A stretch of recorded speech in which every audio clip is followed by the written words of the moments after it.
Que el Señor te bendiga, mi querido hermano, mi querida hermana que nos acompañas. Hoy día vamos a continuar con nuestro mensaje acerca de los dos pactos. Ya hemos desarrollado bastantes ideas. Hemos hablado acerca de nuestra base antiguo testamentaria, las profecías que anunciaban, las profecías que estaban diciéndonos de la llegada de un nuevo pacto, del pacto eterno, de ese pacto el cual había sido primero invalidado, pero que ahora Dios iba a hacer uno nuevo. También estuvimos considerando en su contraste el entendimiento del libro de los Hebreos. También estuvimos considerando toda esa base doctrinal que encontrábamos en el libro de los Hebreos en cuanto al cambio de la ley, en cuanto a un mejor pacto, en cuanto a mejores esperanzas. O sea, concluimos diciendo en la clase pasada que tenemos lo mejor. Que tenemos lo mejor.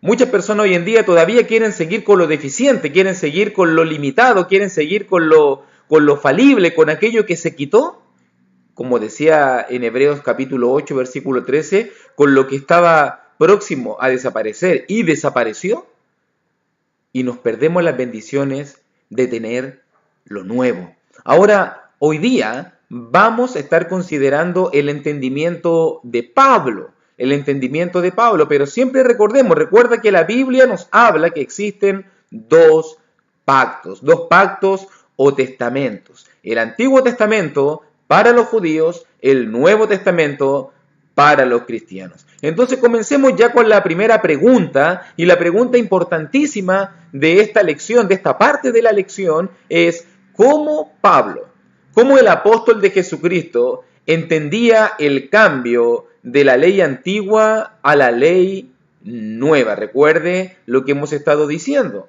Había un antiguo pacto sellado en el monte Sinaí que fue abolido en la cruz del Calvario, y ahora tenemos un nuevo pacto establecido sobre mejores promesas, un mejor ministerio, un mejor mediador. Tenemos lo mejor. ¿Cómo entendía Pablo entonces este cambio? Y para comenzar vamos a ir a un pasaje muy importante, un pasaje de contrastes, donde nos va a hablar acerca de este entendimiento. Pablo nos va a hablar de su ministerio en 2 de Corintios capítulo 3. Te invitamos, si quieres, a acompañarnos con tu Biblia para que puedas corroborar, para que puedas ver lo que estamos diciendo. 2 de Corintios capítulo 3, y vamos a estar leyendo allí desde el versículo 6 en adelante. Vamos a extendernos bastante para poder llegar también al capítulo 4, versículo 2, para poder observar la historia completa.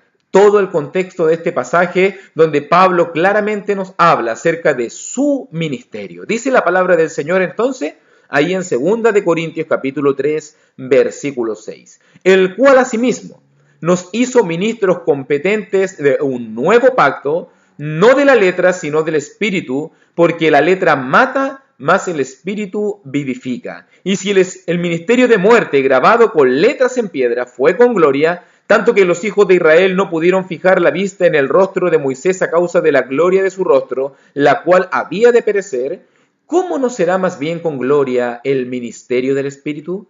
Porque si el ministerio de condenación fue con gloria, mucho más abundará en gloria el ministerio de justificación.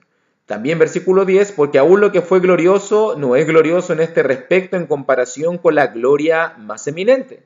Porque si lo que perece tuvo gloria, mucho más glorioso será lo que permanece.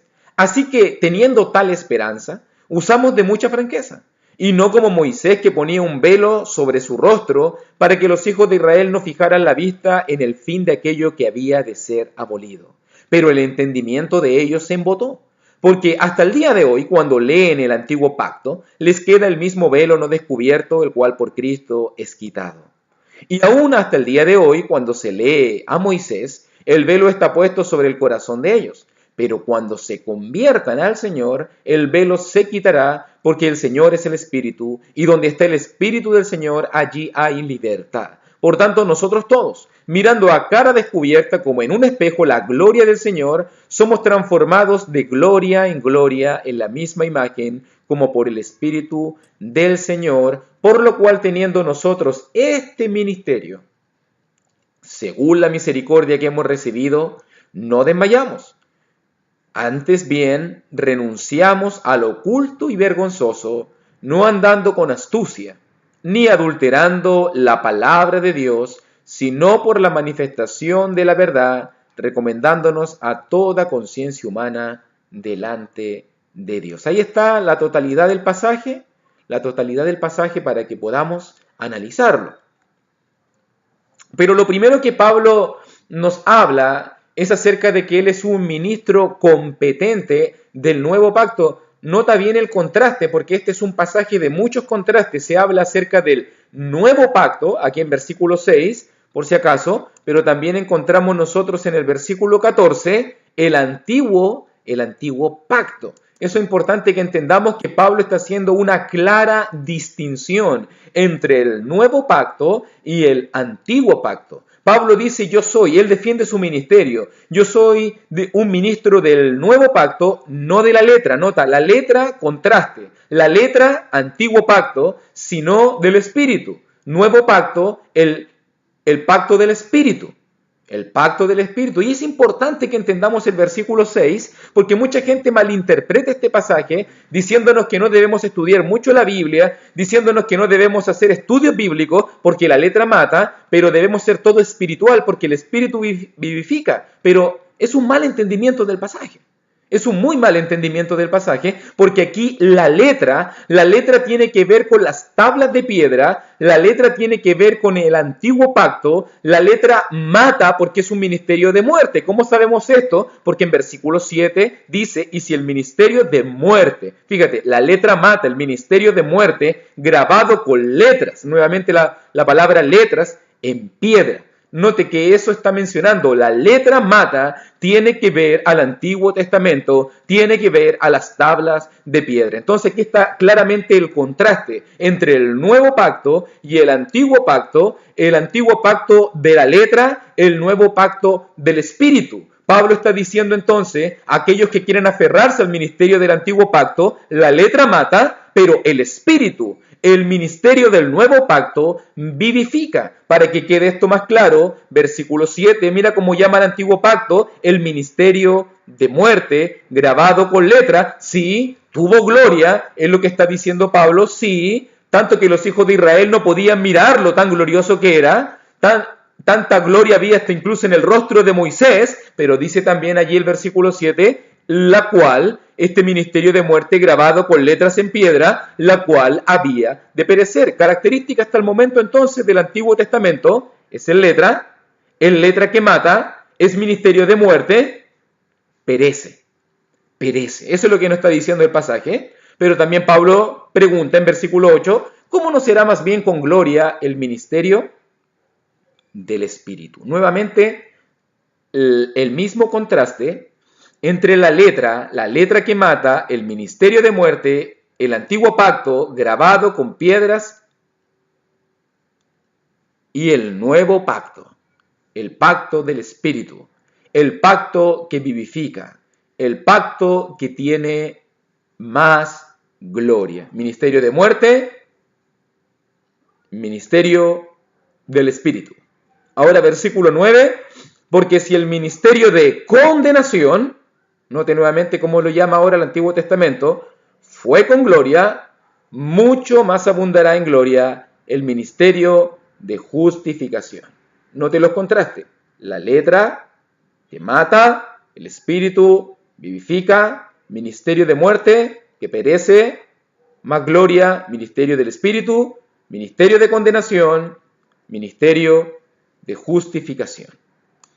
¿Qué más nos dice el pasaje?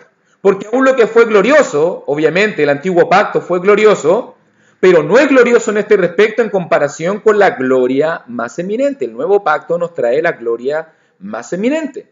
Porque si lo que perece, mira, nota ahora verso 11, tuvo gloria, mucho más glorioso será lo que permanece. Nota ahora cómo lo está diciendo, no solamente ministerio de muerte, no solamente ministerio de condenación, no solamente glorioso en menor medida lo que perece.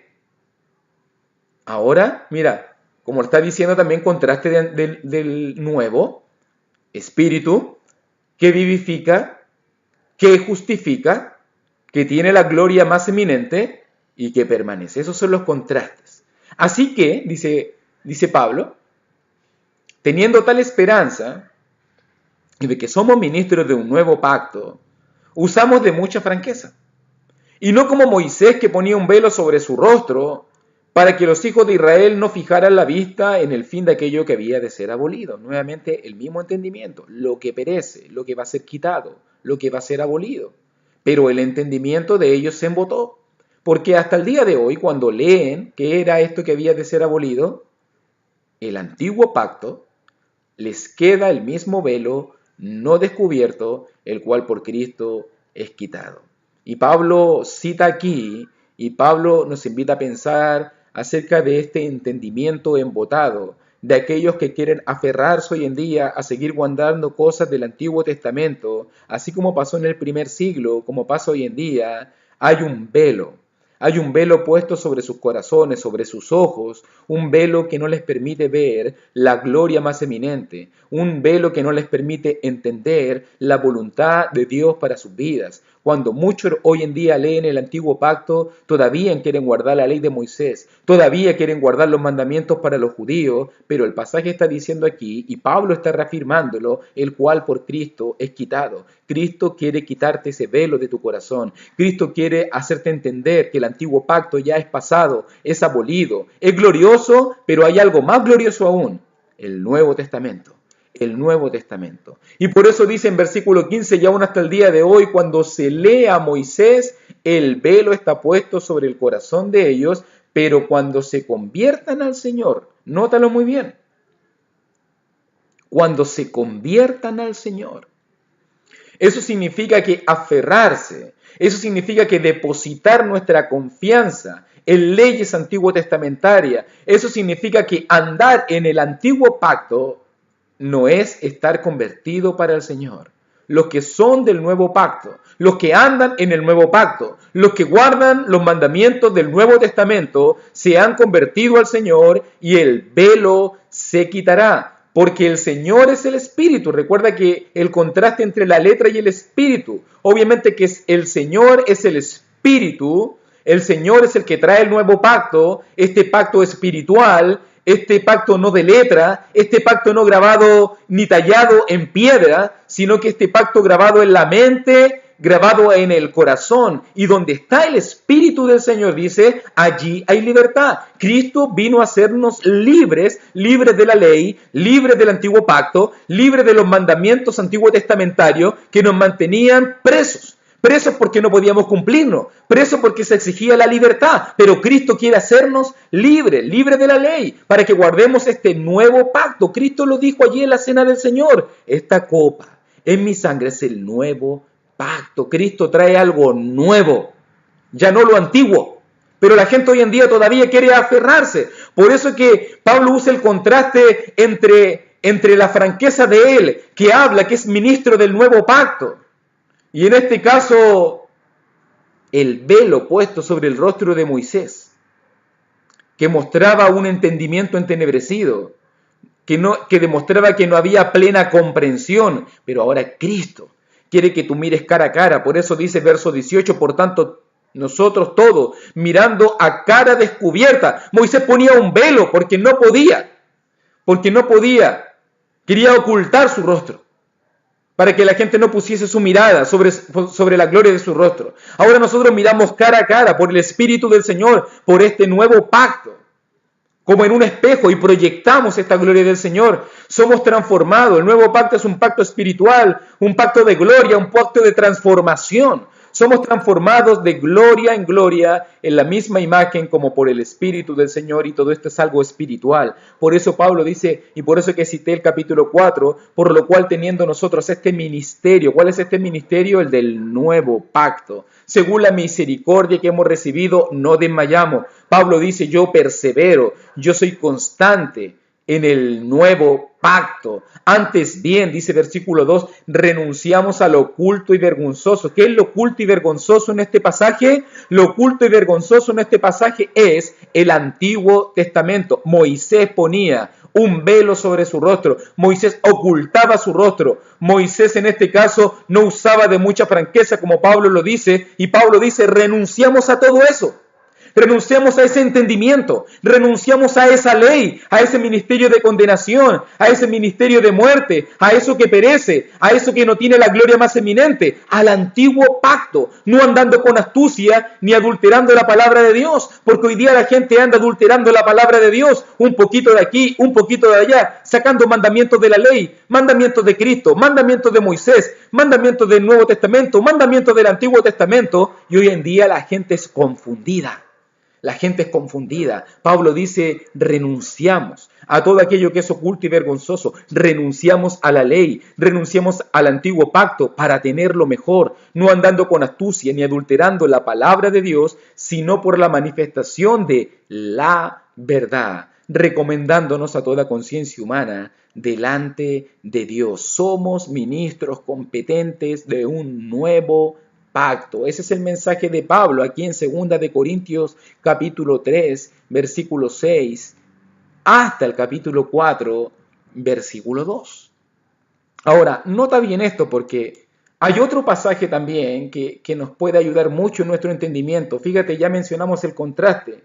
Antiguo Testamento, la letra que mata, ministerio de muerte, ministerio de condenación, que perece. Por otro lado, el Nuevo Testamento, el ministerio del Espíritu, que vivifica, el ministerio de justificación, el que tiene la gloria más eminente, el que permanece. Fíjate los contrastes, para que cuando tú tengas que ver el Antiguo y Nuevo Testamento. Ahora Pablo quiere aclarar un poco más aquí en Gálatas capítulo 3, versículo 10 en adelante, hablándonos acerca de aquellos que quieren depender, aquellos que quieren seguir. Hoy en día hay denominaciones, hoy en día hay iglesias que quieren depender, que quieren guardar mandamientos antiguos testamentarios. ¿Qué le sucede? ¿Qué le sucede a las personas que dependen, que quieren basar su justicia, que quieren pensar de que están agradando a Dios, guardando mandamientos del Antiguo Testamento? Escucha lo que Pablo va a decirnos aquí en Gálatas capítulo 3, porque lo mismo que está pasando hoy en día pasaba en el primer siglo con muchos cristianos de origen judío que querían aferrarse,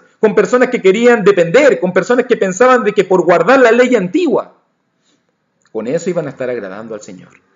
Gálatas capítulo 3, versículo 10 en adelante, dice así: porque todos los que dependen de las obras de la ley están bajo maldición. Nótalo bien, pues escrito está: maldito todo aquel que no permaneciera en todas las cosas escritas en el libro de la ley para hacerlas, y que por la ley ninguno se justifica para con Dios es evidente, porque el justo por la fe vivirá, y la ley no es de fe, sino que dice: el que hiciere estas cosas vivirá por ella.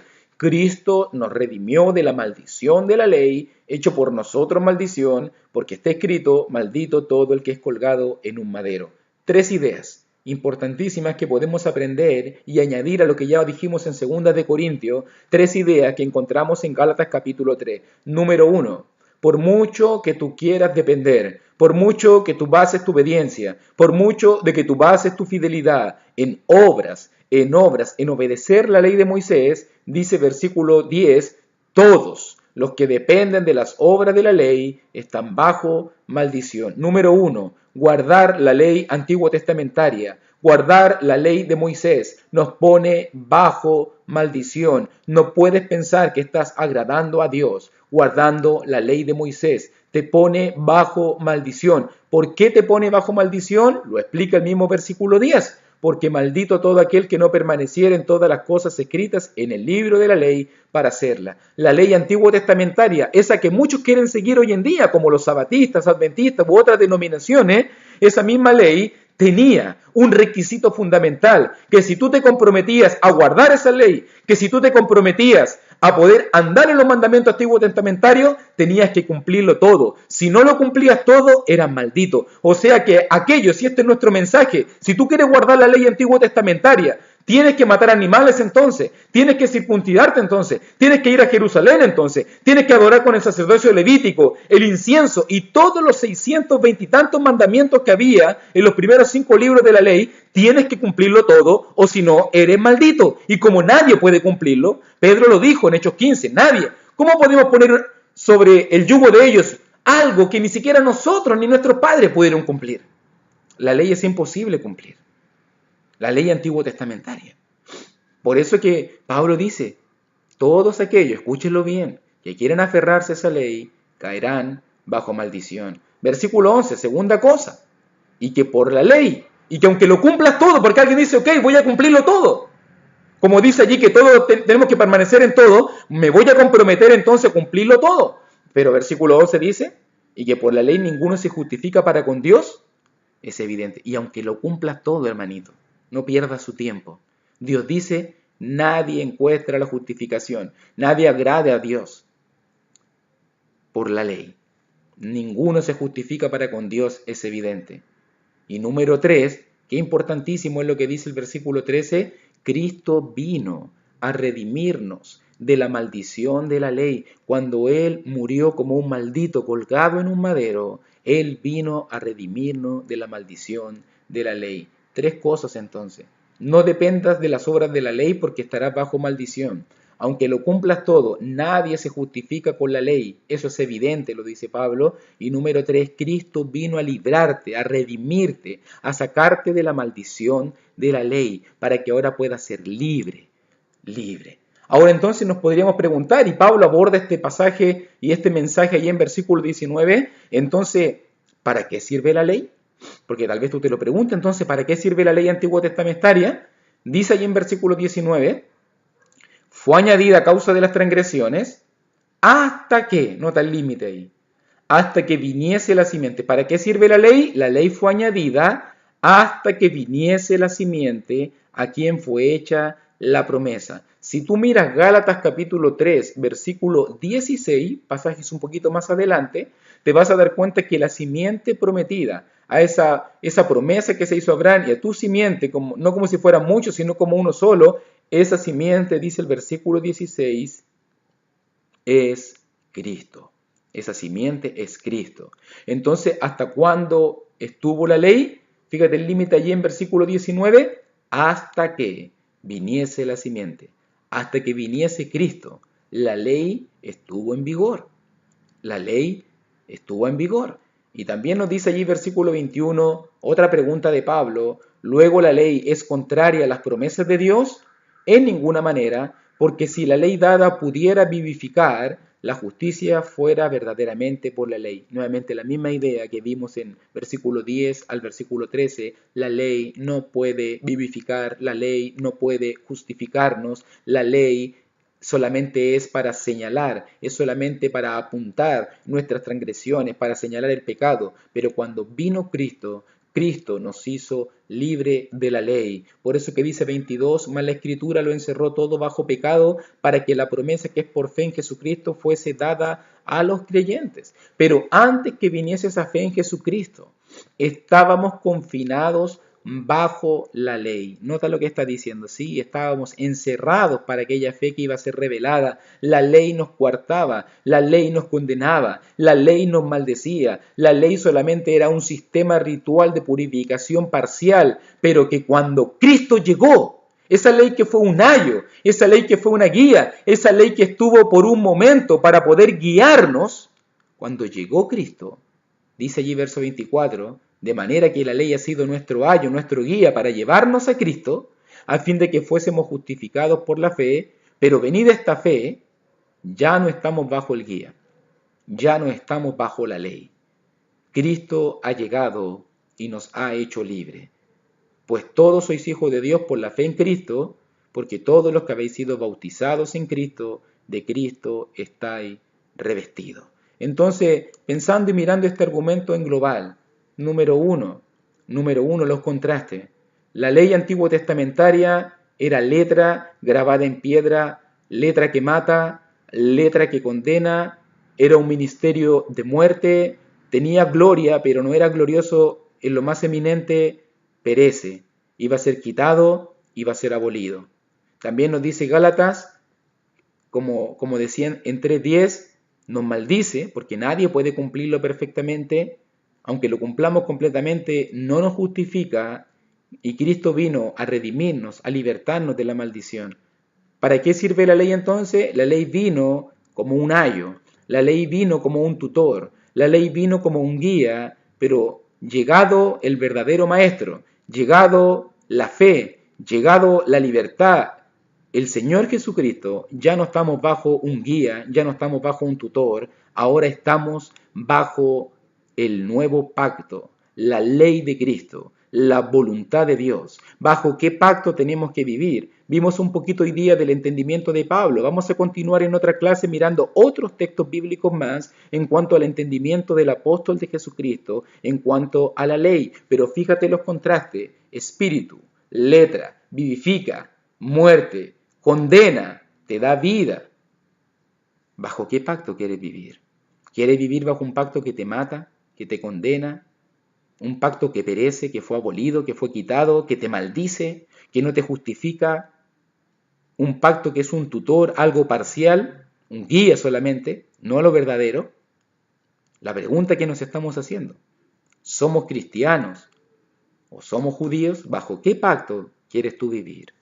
Quiero animarte para que nos sigas acompañando. Aquí tienes nuestros datos, que todas las clases y todas las veces que presentamos estos videos los estamos considerando y lo estamos proyectando para que si tú quieres contactarte con nosotros, si tienes dudas, si tienes preguntas, si quieres conversar acerca de estos temas, nos acompañen. Pero lo más importante, somos ministros, como lo dijo Pablo, somos ministros competentes de un nuevo pacto. Escucha a Pablo. Escucha al apóstol de Jesucristo. No te aferres a leyes antiguo testamentarias que maldicen, que no justifican, que te condenan, que te matan, que fueron abolidas. Enfócate, sirve, guíate por el Nuevo Testamento de nuestro Señor Jesucristo. Sigamos estudiando, sigamos aprendiendo y sigamos considerando estos mensajes de salvación. Que Dios te bendiga.